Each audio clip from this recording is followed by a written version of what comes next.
Yiyeceğim. İki yok.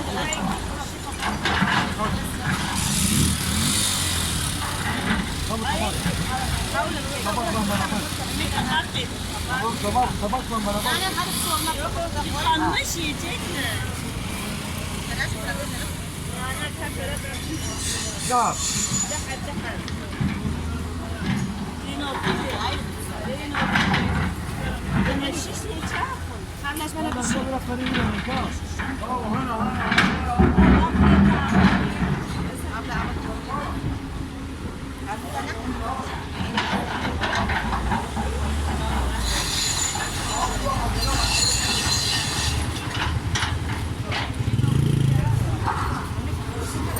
Beş lira efendim, 5 lira. Tabağa 5 lira.